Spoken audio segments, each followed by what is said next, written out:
Good evening.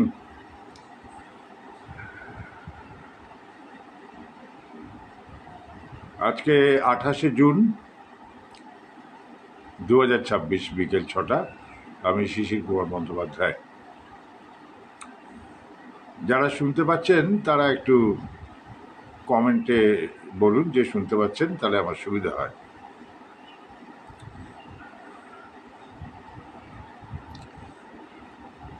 শুনতে পাচ্ছেন কেউ? শুনতে পাচ্ছেন?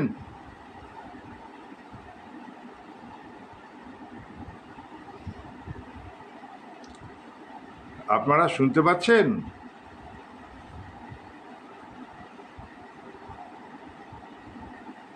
একটু কমেন্ট বক্সে লিখুন যে হ্যাঁ শুনতে পাচ্ছি, তাহলে আমার সুবিধা হয়।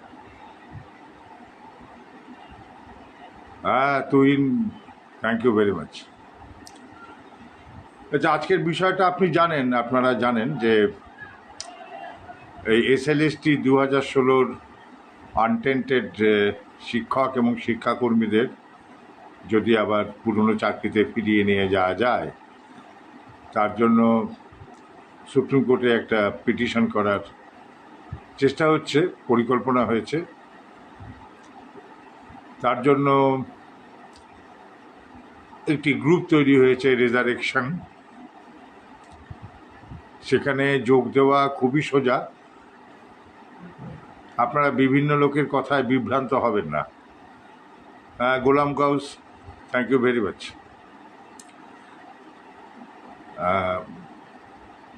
কোনো রকম ডকুমেন্ট, পে স্লিপ, মার্কশিট এসব কিছু দরকার নেই।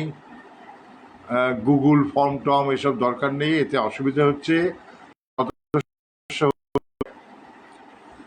সেই অ্যাপ্লিকেশন ফর্ম পাঠিয়ে দেবে, সেটা আপনি ফিল আপ করে শুধু দুটো আধার কার্ডের দুপিটের ছবি দেবেন, ব্যাস, তাহলেই হবে। ডকুমেন্ট কেন প্রয়োজন নেই সেগুলো আপনাদের আমি বলে দিই। এগুলো আপনাদের দরকার হয়েছিল যখন আপনারা পিটিশনার হয়েছিলেন। এখানে আপনারা কেউ পিটিশনার না, আমি বলবো না। প্রাইমারি 2014 নিয়ে আজকের অনুষ্ঠান নয়, আমি এসব বলবো না। আপনি আমাকে বিয়ের অনুষ্ঠানে শ্রাদ্ধের মন্ত্র পড়বার জন্য অনুরোধ করবেন না, আমি পারবো না।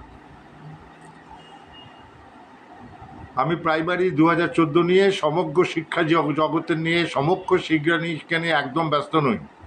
আমি ব্যস্ত যে লোকগুলো খেতে পাচ্ছে না, শিক্ষাকর্মী, এবং যে লোকগুলো খেতে পাবে না সেপ্টেম্বর মাস থেকে, তাদের নিয়ে। আর কাউকে নিয়ে ব্যস্ত না।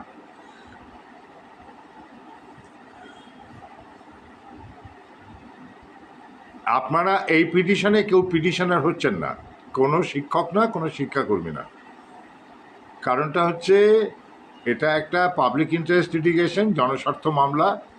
এখানে কারো স্বার্থ জড়িত থাকলে সে মামলা করা যায় না, সে মামলাটা করা যাবে না। দ্বিতীয়ত, আপনারা অনেকেই বিভিন্ন রিভিউ করেছেন, বিভিন্ন কিউরেটিভ করেছেন, সেখানে নানা রকম বক্তব্য লিখেছেন, না জেনেই লিখেছেন, সই করে দিয়েছেন। অতএব সেগুলো কিন্তু আমাদের মামলায় ক্ষতি করবে। এবং আপনারা যদি code of civil procedure section 11টা পড়েন, দেখবেন যে ওখানে রেস জুডিকাটা বলে একটা কথা আছে। রেস জুডিকাটা ল্যাটিন ভাষায়, রেস মানে বিষয়বস্তু। তো ওখানে কনস্ট্রাকটিভ রেস জুডিকাটা দেয়া আছে। The point which should have been raised in an earlier petition was not raised, cannot be raised in a subsequent petition. যে কথা আপনি রিভিউতে এবং কিউরেটিভে বলেননি, সেটা এখানে আর বলতে পারেন না। আপনারা কেউ পিটিশনার হচ্ছেন না, পরিষ্কার শুনে রাখুন।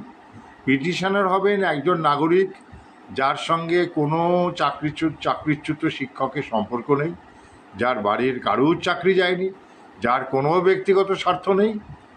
তিনি সুপ্রিম কোর্টকে বলছেন যে তুমি একটি অসাংবিধানিক রায় দিয়ে বসে আছো, যেটা তোমার রেকর্ড থেকে তুমি যদি না মোছো তাহলে তোমার কলঙ্ক হবে।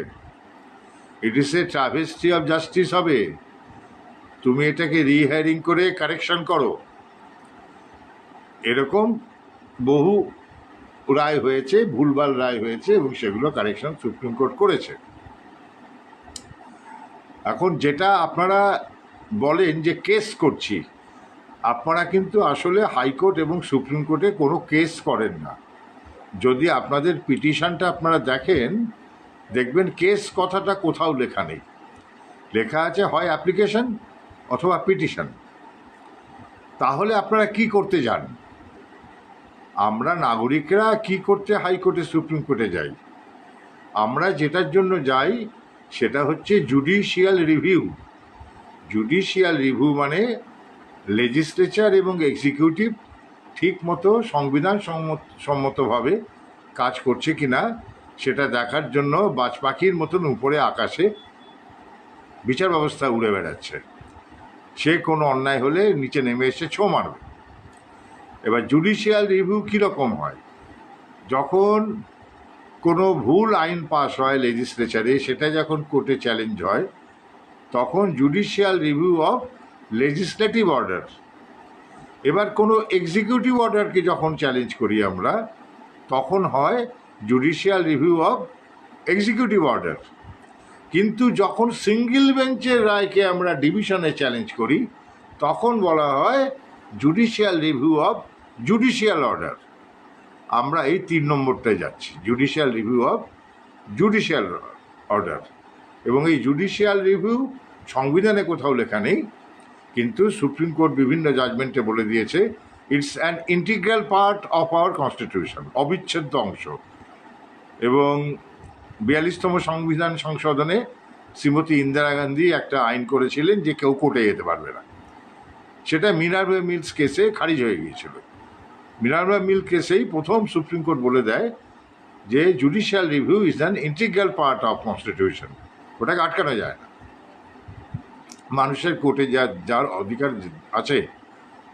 এবং আর্টিকেল 32-তে সুপ্রিম কোর্টে সরাসরি রিট পিটিশন করা যায়, যেটা আমরা করতে চলেছি। এখন এই বিষয়ে আপনাদের কিছু কথা বলি। যেটা বললাম যে গ্রুপটি তৈরি হয়েছে রেজারেকশন, এখন বোধহয় 3 নম্বর চলছে, কারণ 1 নম্বর 2 নম্বর ভর্তি শেষ হয়ে গেছে, মানে আর নেওয়া যাবে না। 3 নম্বর শুরু হয়েছে। এখন অবধি বোধহয় 2500 মতন সদস্য হয়েছেন। আরও বেশি দরকার হবে যাতে আপনাদের উপরে টাকার চাপটা কম পড়ে। এখন যারা আপনারা সদস্য হতে চাইছেন, আমার প্রিন্ট পোস্টে দেখুন সমস্ত অ্যাডমিনের নাম এবং ফোন নাম্বার আছে। যে কোনো একজনকে অনুরোধ করুন, তিনি আপনাকে অ্যাপ্লিকেশন ফরম্যাট পাঠিয়ে দেবেন। আর কারুর কথায় কিছু করবেন না। আমার এখানে হোয়াটসঅ্যাপে প্রচুর আসছে, হাবি জাবি সমস্ত আসছে। এত দরকার নেই, এত জটিলতা কেন করছেন? কোনো টেন্টেড টিচার কি টেন্টেড শিক্ষাকর্মী যদি মিথ্যা কথা বলে সদস্য হন, সেটা তার দায়িত্ব। কারণ ফর্মের প্রথম লাইনেই লেখা আছে I am an untainted teacher or non teaching staff, তার মানে তিনি মিথ্যে তথ্য দিচ্ছেন। এবার তিনি মিথ্যা কথা বলে যদি সদস্য হন এবং মামলার চাঁদা দেন, সেটা তার দায়িত্ব হবে, আমাদের কোনো দায়িত্ব নয়। তিনি মিথ্যা কথা বলেছেন কেন? এবং জাজমেন্ট যদি হয়, যদি আমরা সাকসেসফুল হই, তাহলে টেন্টেড কারোর চাকরি তো ফিরছে না, তার মেম্বার হয়ে লাভটা কি এখানে মিছিমিছি? আর একটা কথা এই প্রসঙ্গে বলে রাখি, আপনারা আপনাদের যে নেতারা আছেন এখনও আপনাদের জন্য লড়াই করছেন বিভিন্ন স্তরে, চিন্ময় মণ্ডল করছেন, সুমন বিশ্বাস করছেন, এদেরকে বেকার গালাগাল দেবেন। এরা এদের মতন করছে। এক একজনের ক্ষমতা, বোঝার ক্ষমতা, শরীরের ক্ষমতা তো অনেক রকম থাকে। এবং আপনারা সিচুয়েশনটা বুঝবার চেষ্টা করুন। চিন্ময় কিংবা মেহবুব মণ্ডল কিংবা সুমন বিশ্বাস কেউই কিন্তু আইনজীবী নয়। তারা কিন্তু আইন নিয়ে কখনো ঘাটেনি। তারা একটা মধ্যবিত্ত ঘরের ছেলে, শিক্ষকতা করছিল। আচমকা মাথার উপর বাজ পড়লো, চাকরিগুলো চলে গেল, তখন মাথায় ঘায়ে কুকুর পাগল, তারা কোথায় যাবে? তারা পাগলের মতন উকিলদের কাছে ছুটেছে, আপনারা চাঁদা দিয়েছেন। তারা তো আপনাদের জন্য লড়াই করতে নেমেছিল, কোনো ব্যক্তি স্বার্থে নামেনি। ভুলভাল হয়েছে, উকিলরা ভুলভাল বুঝিয়েছে। এইবার থেকে তারা যেন একটু সমঝে চলেন, রিভিউ কোন গ্রাউন্ডে হয় সেটা যেন একটু জেনে নেন। আপনি যেটাকে মনে করছেন রায়ের ভুল, সেটাই কিন্তু ভুল নয়। আপনি যেটাকে মনে করছেন এই রায় না এটা ভুল, সেটা কিন্তু ভুল নাও হতে পারে, কারণ আপনি আইন নিয়ে ঘাটেননি। এটা আপনার পারসেপশন, রং পারসেপশন একটা, ওইটা বোধহয় ভুল, এটা বোধহয় ভুল। তো আসল যে ভুল সেটাকে দেখতে হয়, সেই ভুলটা যেন আইনি ভুল হয়, যেন লিগ্যাল এরর হয়। একটা জায়গা আমি আপনাদের পড়ে শোনাচ্ছি, তাহলে আপনাদের বুঝতে সুবিধা হবে। এই যে দেখছেন এই বইটা, এটা হচ্ছে সুপ্রিম কোর্ট রুলস। সংবিধানে সুপ্রিম কোর্টকে ক্ষমতা দেওয়া আছে, সে কিভাবে চালাবে কোর্টটাকে, তার রুলসটা সে নিজেই তৈরি করবে। এর পার্ট 8-এ অর্ডার 20-তে রিভিউ দেওয়া আছে, যে সুপ্রিম কোর্ট রিভিউ করতে পারবে নিজের অর্ডার। এটা আর্টিকেল 137-ও দেওয়া আছে। এখানে পরিষ্কার বলে দিয়েছে supreme court, review is not a rehearing and its scope is very narrow. ভীষণ ছোট রিভিউ, মানে 100টার মধ্যে 99টা ডিসমিস হয়। কিন্তু দেখলেন না এই টেটের যে রিভিউ, ওখানে খুব বড় বড় লয়ার দাঁড়ালেন, বিকাশবাবু দাঁড়ালেন, সুব্রমণিয়াম দাঁড়ালেন, তাতেও কিন্তু রিভিউ ডিসমিস হয়েছে। এবার কি বলছে পড়ে নিন। Error contemplated must be such which is apparent on the face of record, মানে জাজমেন্টের উপরেই জল করবে, apparent on the face of record, and not an error which is to be fished out and searched, মানে মাছ ধরার মতন জলের মধ্যে খুঁজে খুঁতটাকে বের করতে হবে না। It must be an error of inadvertence, মানে অনবধানতা বশত জজ ভুল করে ফেলেছে, এই ধরনের এরর। এবং রিভিউ ফেল করলে লাস্ট রেজাল্ট হচ্ছে কিউরেটিভ। এই কিউরেটিভ আগে ছিল না। রূপা অশোক হুরা ভার্সেস রূপা হুরা বলে একটি ডিভোর্সের মামলা হয়েছিল 2002 সালে। সেখানে সুপ্রিম কোর্ট একটা আইনের ভুল করেছিল, আইনের ভুল করে ভদ্রমহিলাকে কম্পেনসেশন দেয়নি, তো ওনার রিভিউ ডিসমিস হয়েছিল।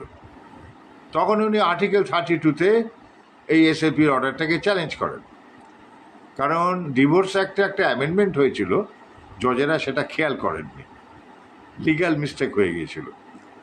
তো সেটা ওরা রিকনসিডার করেন এবং ওই জাজমেন্টেই কিন্তু কিউরেটিভ পিটিশনের জন্ম। ওখানেই সুপ্রিম কোর্ট বলে দেয় যে একটা কিউরেটিভ পিটিশন বলে একটা জিনিস আমরা তৈরি করছি। 2003 থেকে শুরু হয়েছে, এটা আগে ছিল না, রুলসেও চলে। নতুন যদি বই আপনারা কেনেন, যে এটা আমারটা খুব পুরনো বই, 1966-এর বই, আপনারা যে সুপ্রিম কোর্ট রুলস 2003 কেনেন, ওখানে পেয়ে যাবেন। কিন্তু কিউরেটিভের প্রবলেমটা হলো, রিভিউতে যে গ্রাউন্ড নেওয়া হয়নি, কিউরেটিভে সেটা কিন্তু আর নেওয়া যায় না। মানে কেউ যদি দাবি করেন যে নতুন যে ওএমআর বেরিয়েছে সেগুলো নিয়ে শুভেন্দু অধিকারী কেন কিউরেটিভ করছে না, তাহলে তিনি ঠিক করছেন না দাবিটা, কারণ তিনি কিউরেটিভ বোঝেন না, আইন বোঝেন না। রাজ্য সরকার রিভিউতে যে গ্রাউন্ড নিয়েছে সেই গ্রাউন্ডেই কিউরেটিভ করতে হবে, বাড়তি কিছু দেওয়া যায় না। এবং কিউরেটিভে রিভিউয়ের গ্রাউন্ডের বাইরে অন্য গ্রাউন্ড নেই। এইটা একটা সুপ্রিম কোর্টের সিনিয়র অ্যাডভোকেটের সার্টিফিকেট লাগে কিউরেটিভ করতে গেলে, এটাও ওই ভদ্রলোক জানেন না যিনি এগুলো বলছেন। যাক, রাজ্য সরকার কী করবে না করবে আমার দরকার নেই, তবে সামান্য যারা আইন পড়েছেন সবাই জানেন যে কোনো অর্ডার কমপ্লাই করলে, মেনে নিলে, তার বিরুদ্ধে রিভিউ কিউরেটিভ কিছুই হয় না। রাজ্য সরকার তো অর্ডারটা মেনে নিয়েছে, কমপ্লাই করে এসএলএসটি 2025 করেছে, অতএব এখন আর কিউরেটিভ রিভিউ কী করে হবে। এইটা হলো একটা কথা। দ্বিতীয় কথা, আমি কোনো রকম ধাপ্পা দিতে চাই না। এই মামলাতে কিন্তু আপনাদের আগস্টের পরের মাইনের কোনো প্রেয়ার থাকবে না, থাকা সম্ভব না। এই মাইনেতে কিন্তু শিক্ষাকর্মীরা মাইনে পাক, এরকম কোনো প্রেয়ার থাকবে না। শিক্ষাকর্মীরা মিথ্যা স্বপ্নে ভুগবেন না। এই মামলাটা শুধুমাত্র জাজমেন্টটাকে রেকটিফাই করার জন্য, রেকটিফাই করে যাদের বিনা কারণে চাকরি চলে গিয়েছে তাদের চাকরিটা ফেরত আনার জন্য। কারণ ওই প্রেয়ারগুলো দেয়া যাবে না। এই যে আমি আরেক বললাম একটু আগে, এটা আইনের ভাষায় বলে অ্যাপ্রোভেট অ্যান্ড রিপ্রোভেট। অ্যাপ্রোভেট অ্যান্ড রিপ্রোভেট মানে যেটা থেকে তুমি চ্যালেঞ্জ করছো সেটা থেকে আর সুবিধে নিতে পারো না, আবার যেটা থেকে সুবিধা নিচ্ছ সেটাকে আর চ্যালেঞ্জ করতে পারো না। এবার 3রা এপ্রিলের মূল যে রায়টা, সেখান থেকে তো সুবিধে নিয়ে নিয়েছেন আপনারা, সেখান থেকে তো আপনাদের চাকরি বাড়িয়ে দিয়েছে। গভর্নমেন্ট এমএ করেছে, আপনাদের চাকরি বেড়েছে। প্রথমে 31 ডিসেম্বর, তারপর 31 আগস্ট অবধি মাইনে পাচ্ছেন, পরীক্ষা হচ্ছে, ইত্যাদি ইত্যাদি সব হচ্ছে। অতএব এইখানে আমরা চ্যালেঞ্জ করছি এই রায়টাকে অসাংবিধানিক এবং মৌলিক অধিকারের ভঙ্গকারী হিসেবে। সেখানে আমরা এই রায় থেকে আবার নতুন কিছু চাইতে পারবো না। যে রায়কে আমরা চ্যালেঞ্জ করছি সেখান থেকে আবার কিছু ভিক্ষা চাওয়া যায় না, এটা হয় না, হলে পিটিশনটা ছুঁড়ে ফেলে দেবে। অতএব শিক্ষাকর্মীদের একটু অপেক্ষা করতে হবে, সবাইকে অপেক্ষা করতে হবে। যদি মামলাটা আমরা করতে পারি ভালো লয়ার দিয়ে, যদি আমরা জিততে পারি, আপনারা নিজের নিজের জায়গায় ফিরে যাবেন। এবার 2005-এর 2025-এ এসএলএসটি নিয়ে কি হবে না হবে এ নিয়ে আমার ভাই কোনো মাথা ব্যথা নেই। কারণ যাদের চাকরি চলে গেছিল তারা ফিরে যাবে, আর যারা ফ্রেশার তাদেরকে নিয়ে কি করবে সে সরকারের শিক্ষা দপ্তর বুঝবে, আমার কোনো মাথা ব্যথা নেই। আমি লিস্ট ইন্টারেস্টেড এসব ব্যাপারে, কার 10 নম্বর মার্কস, কার কি বয়স, কার কি অমুক তমুক, হ্যাঁ, আমার কোনো রকম মাথা ব্যথা নেই। পরিষ্কার শুনেন, আমার মাথা ব্যথা শুধুমাত্র এই অসাংবিধানিক বেআইনি রায়টাকে রেকটিফাই করা। এখন প্রশ্ন উঠতে পারে যে এরকম চূড়ান্ত রায় হয়ে গেলে কি রিকনসিডারেশন হয়? তাহলে আমি আপনাদের একটা জায়গা পড়ে শোনাই। সুপ্রিম কোর্ট নিজের জাজমেন্টই বলছে,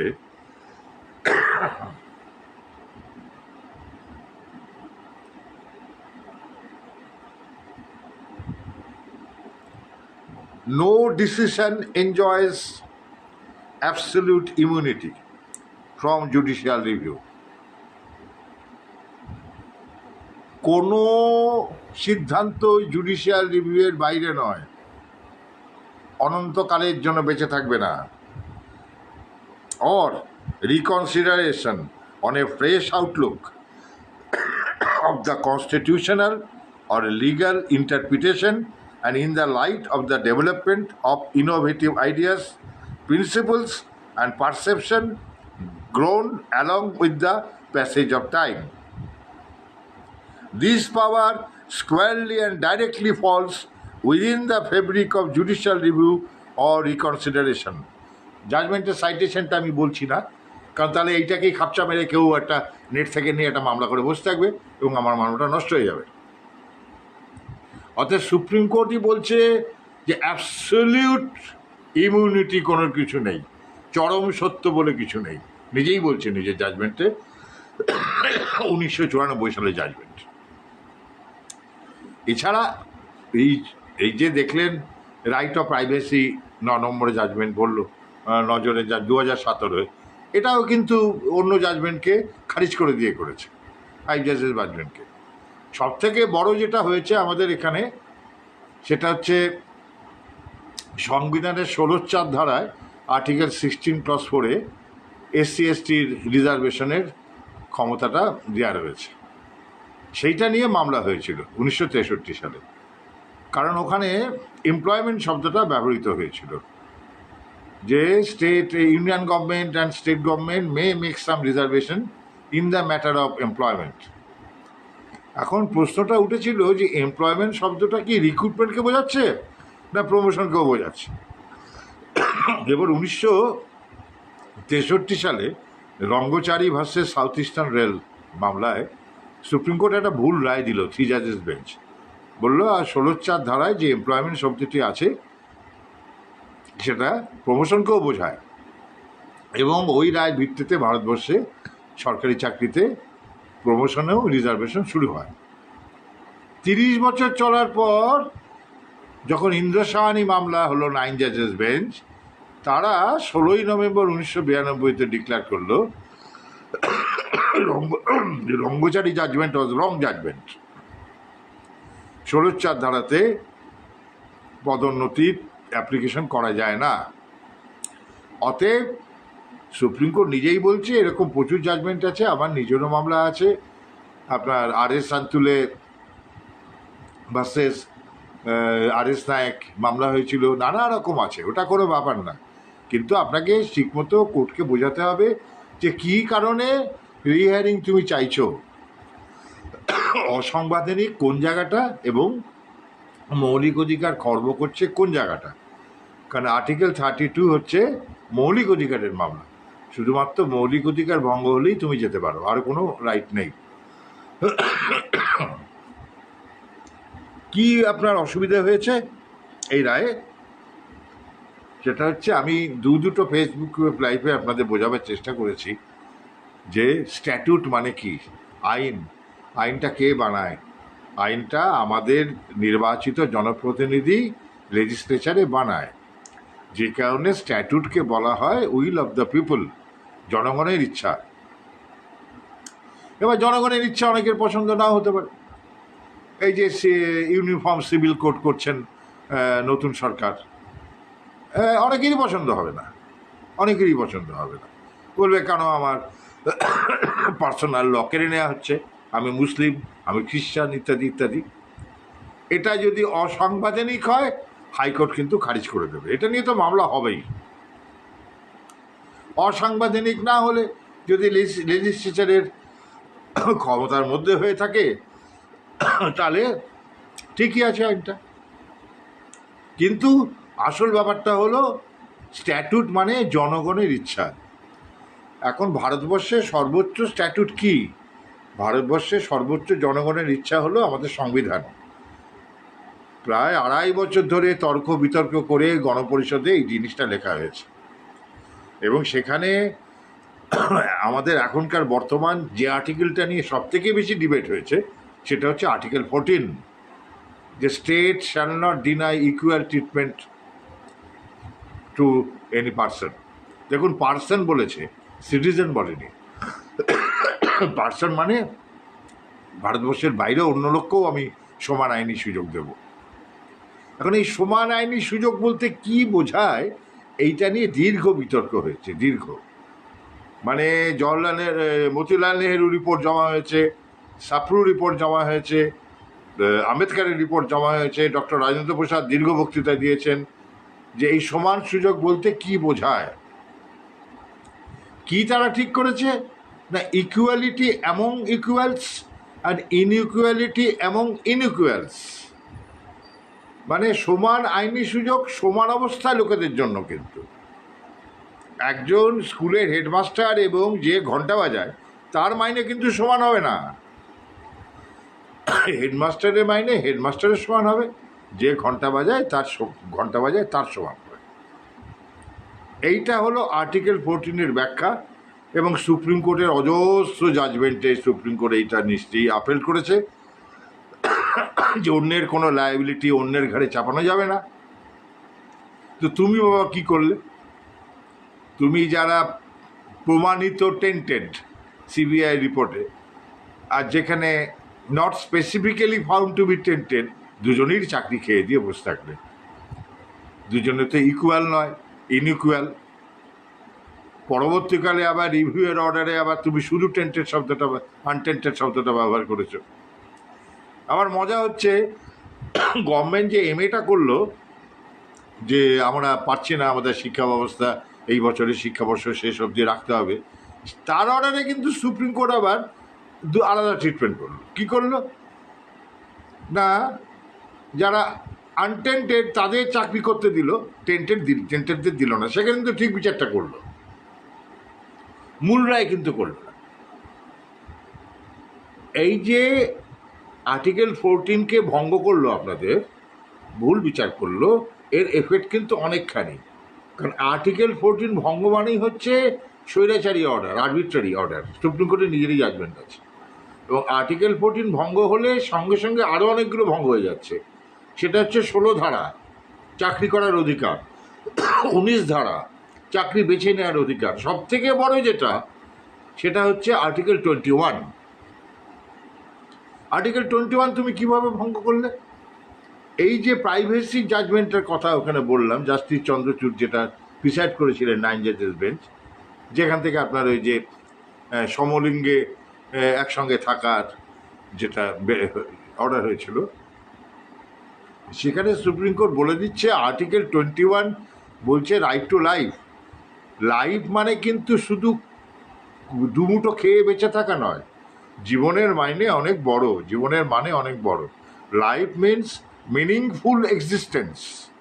মিনিংফুল হতে হবে। একটা লোককে 8x8 ঘরের মধ্যে আটকে রেখে দুবেলা দুটো রুটি দিলেই কিন্তু জীবন হয় না। আপনারা তো সেনজুয়ানের গল্প জানেন। সেনজুয়ানকে যখন চার্জ বলল যে তুমি যদি স্বীকার করে নাও যে তোমাকে ভগবান এসে যুদ্ধ করতে বলেনি, তুমি মিথ্যা কথা বলেছো, তাহলে তোমাকে আমরা পুড়িয়ে মারবো না।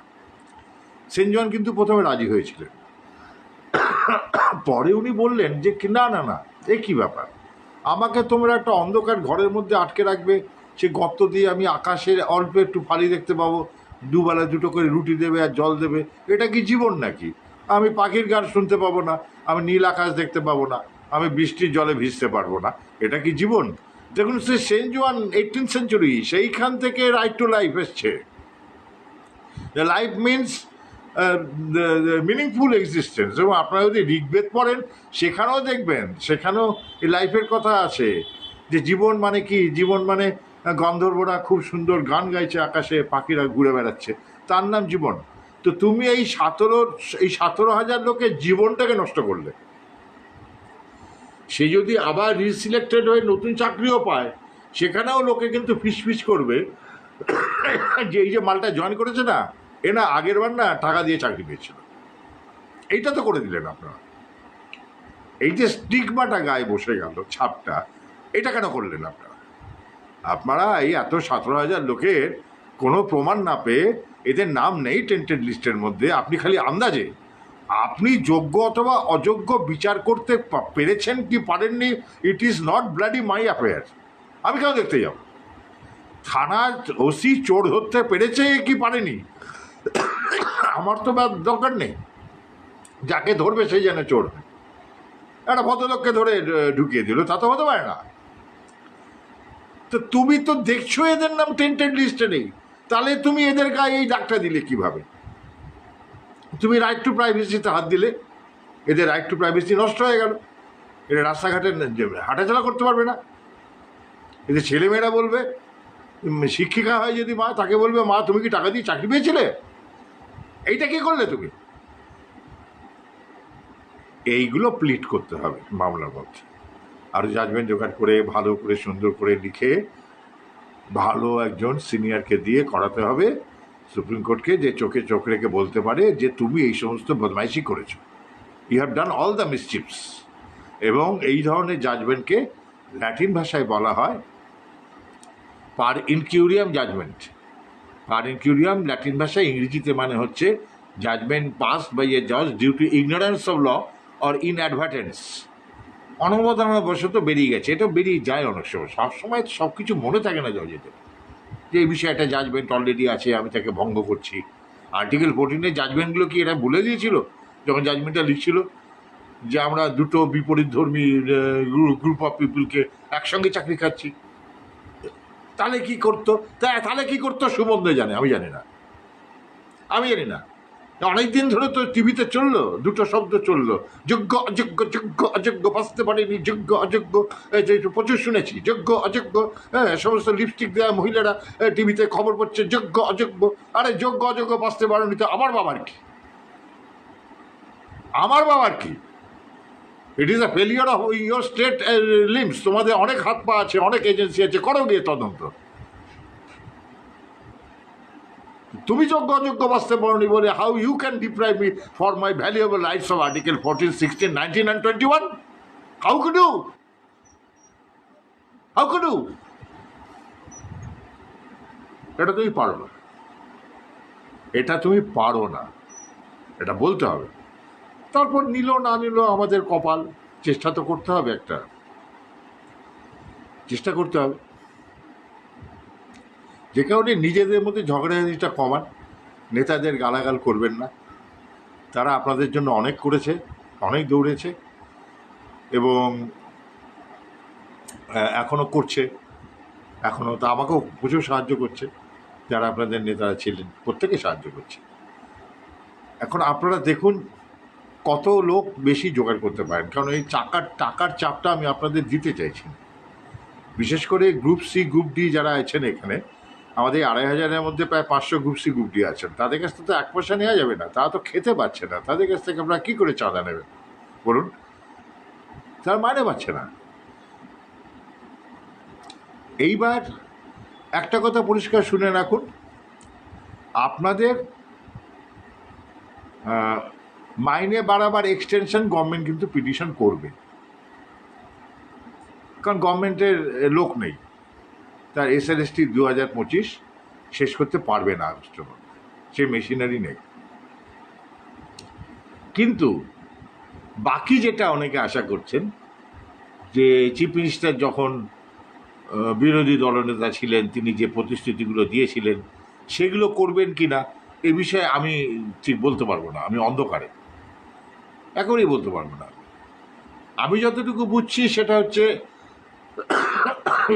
যে শুভেন্দু অধিকারী বাঘের পিঠে চেপে বসেছেন এই আপনাদের ব্যাপারে, 2016 ব্যাপারে। উনি এই যে প্রতিশ্রুতিগুলো দিয়েছেন এগুলো ওনার গলায় এখন ফাঁস হয়ে আটকে গেছে, ফাঁস হয়ে আটকে গেছে। পুরো ফেসবুকে ঘুরছে, সোশ্যাল মিডিয়ায় ঘুরছে ঘুরছে ঘুরছে। যদিও আমি ঘোড়াগুলো পছন্দ করছি না, আমি একজনকে বলেও ছিলাম, তিনি রেগে গেলেন যে আপনি কেন এগুলো করছেন, এতে চিফ মিনিস্টার অপমানিত হচ্ছেন, আর তো কিছু হচ্ছেন না, উনি আপনাদের এগেস্টে চলে যাবেন। তো ওরা কিন্তু কোনো ওয়ে আউট পাচ্ছে না, ওরা কোনো ওয়ে আউট পাচ্ছে না। আমি মিস্টার সুমন বিশ্বাসের একটি ফেসবুক লাইভ দুপুরে বসে বসে শুনছিলাম, সেখানে উনি তো পরিষ্কার বললেন যে দীপক বর্মন বলে দিলেন আমরা কোর্টে যাব না, তোমরা যাও। এই যে তোমরা যাও কথাটার মধ্যে আসল ইঙ্গিতটা লুকিয়ে আছে। কি সেটা? সেটা হচ্ছে আমরা যদি এখন রিট পিটিশন করে দিই, সরকারের গলা থেকে কিন্তু ফাঁসটা খুলে যাবে, সরকার কিন্তু বেল আউট হয়ে যাবে, যে এই মামলা করে দিয়েছে ওরা সাবজুডাইজ ম্যাটার, এই জন্য আমরা কিছু করতে পারছি না। সেই সুযোগ কিন্তু আমি দেব না, আমি অত বোকা নই। এমনিতেও টাইম লাগবে টাকা পয়সা তুলে সিনিয়র ঠিক করতে, ড্রাফটিং করে 5-6 বার দিল্লি যাতায়াত করতে হবে, করতে হবে ঠান্ডা মাথায়। আর এই সুযোগটা আমি দেবো না। ধরতাক্তা মার পেড়ে দুম করে একটা মামলা করে দিলাম, আর সেটা সরকারের সুবিধা হয়ে গেল, বললো আমরা তো করছিলাম, আমাদের সাথে রেডি ছিল, আমরা ছাত্রদেরকে ফিরিয়ে আনতাম, মামলা করছিলাম, এই যে মামলাটা করে দিল ওরা শিক্ষকরা, এর সুবিধা আমি দেব। এই জন্য আপনাদের একটু অপেক্ষা করতে হবে, একটু দেখুন, মাসদেরকে অন্তত দেখুন সরকার কিছু করে কিনা। যখন এই আপনাদের এই মন থেকে আশাটা পুরো চলে যাবে যে সরকার কিছু করবে না, তখন করুন মানটা। এখন আপাতত যেটা আমাদের কর্তব্য সেটা হচ্ছে একটা ভালো সিনিয়র আইনজীবী খুঁজে বের করা, যে আমাদের ড্রাফটটা পড়বেন, ড্রাফট রেডি হয়ে গেছে, ড্রাফটটা পড়বেন, পড়ে কনফারেন্স করবেন, করে রাজি হবেন এই কথাগুলো বলতে। কারণ এটা এই কথাগুলো এই ধরনের মামলাতে ওনারা খুব একটা করেন না, এই কথাগুলো কেউ বলে না, সাহসী পায় না বলতে। সে কারণে আমি আপনাদের বলবো আপনারা 100টা টাকার একটা ঝুঁকি নিন, 100 টাকার মাত্র, তার বেশি নেবেন না। কারণ এই 2,500-এর মধ্যে 500কে বাদ দিন, সি এবং ডি গ্রুপ। 2,000-এ যদি এখন 2 লাখ টাকা জমান, তাহলে কিন্তু দিল্লি যাতায়াত, এই যে সিনিয়রদের একদিন বসলে 10,000 টাকা নেবে, এই যে খরচা, এগুলো কিন্তু মেকআপ করা যাবে। এবার সিনিয়রটা আমরা কি পেলাম, কে করবে, তার কত ফি, তার উপরে কিন্তু নির্ভর করবে আপনার পরবর্তী মূল চাঁদাটা। সেখান থেকে 100 টাকা কেটে নেবেন, সেই চাঁদা থেকে পুরোটা দেবেন না, সেটাও খুব বেশি হবে না আমার হিসেবে। 400 থেকে 500-র মধ্যে হবে, তার বেশি না।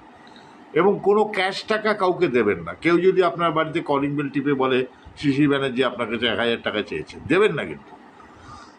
3জন লোক অলরেডি ঠিক হয়ে গেছে, অ্যাকাউন্ট খুলবে। অ্যাকাউন্ট খুলে account number, QR code, resurrection group 1, group 2, group 3, আবার গ্রুপ 4ও হতে চলেছে, যেখানে সব জায়গায় দিয়ে দেবে। আপনাদের বলে দেওয়া হবে কাকে কাকে আপনারা টাকা পাঠানোর স্ক্রিনশটটা পাঠাবেন। সবাইকে পাঠাবেন না, তাহলে একটা হচপচ তৈরি হবে।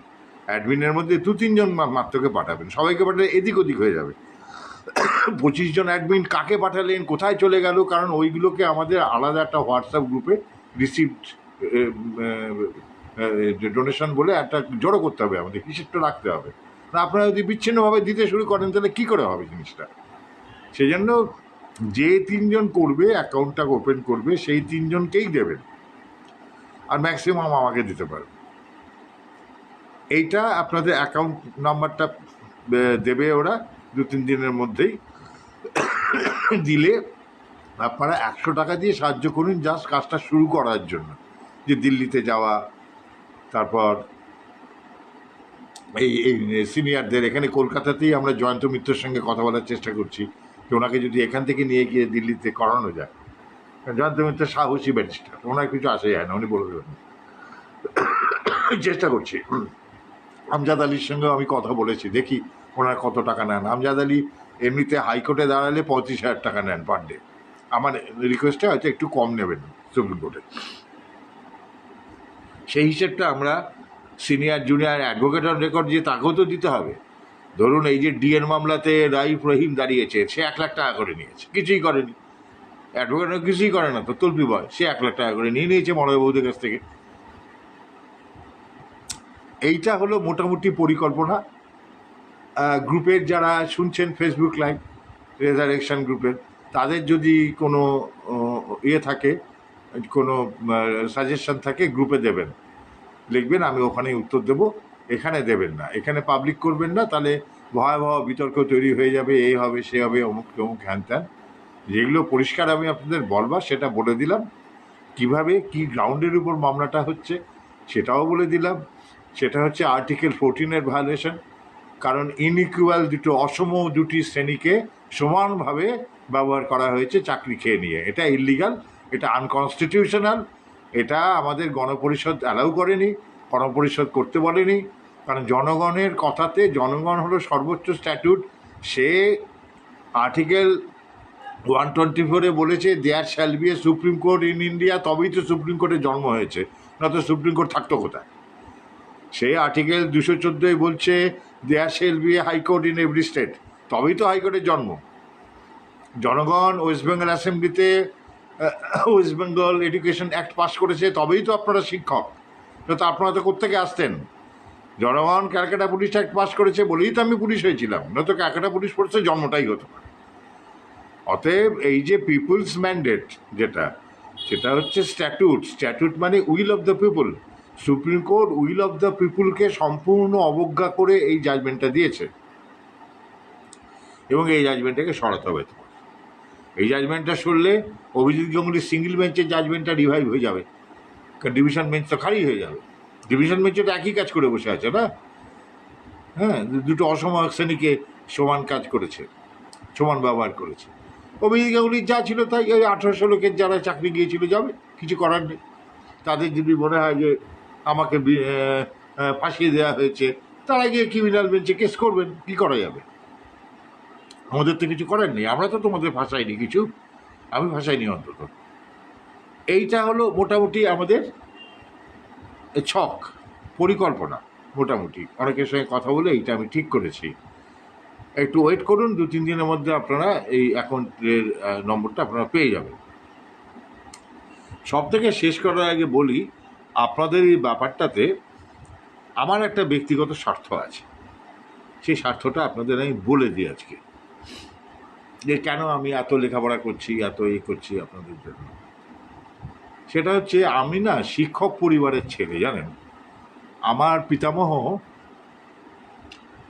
জলপাইগুড়ির ফণীন্দ্রদেব বিদ্যালয়ের প্রধান শিক্ষক ছিলেন। আমার বাবা সরকারি চাকরিতে আসার আগে রংপুর কলেজে ইংরেজির মাস্টার ছিলেন। জলপাইগুড়ির করলা রায়কটপাড়াতে, করলা নদীর ধারে যে করলা গার্লস স্কুল, সেখানে হেডমিস্ট্রেস ছিলেন আমার পিসি নিজের, মনীষা মুখোপাধ্যায়। তার ছেলে নর্থ বেঙ্গলে চিফ মেডিকেল অফিসার ছিল, সুমন্ত মুখার্জি, আমার ভাই। সে এখন করলা নদীর পাড়ে দেখবেন ট্রাস্ট বলে একটা নার্সিংহোম করেছে।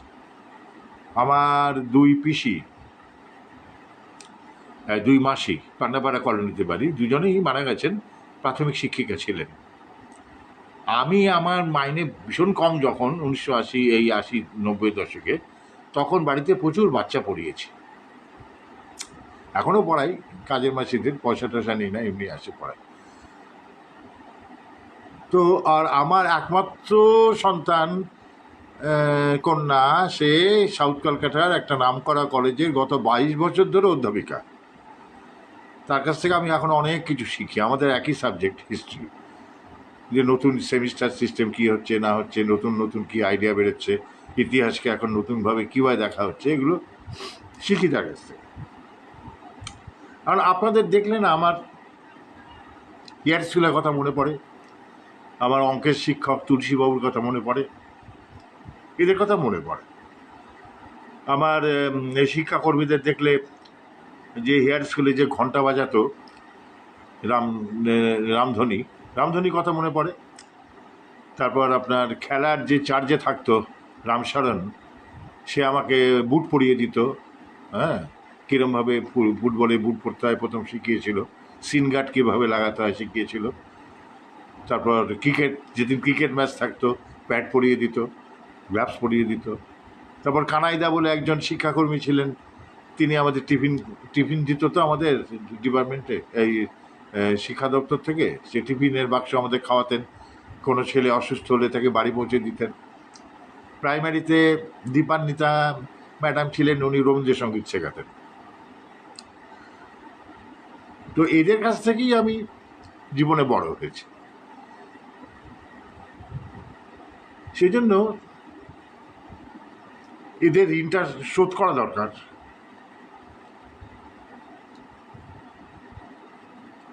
আমি আপনাদের মামলা সাহায্য করে সেই ঋণটাকে শোধ করতে যাচ্ছি।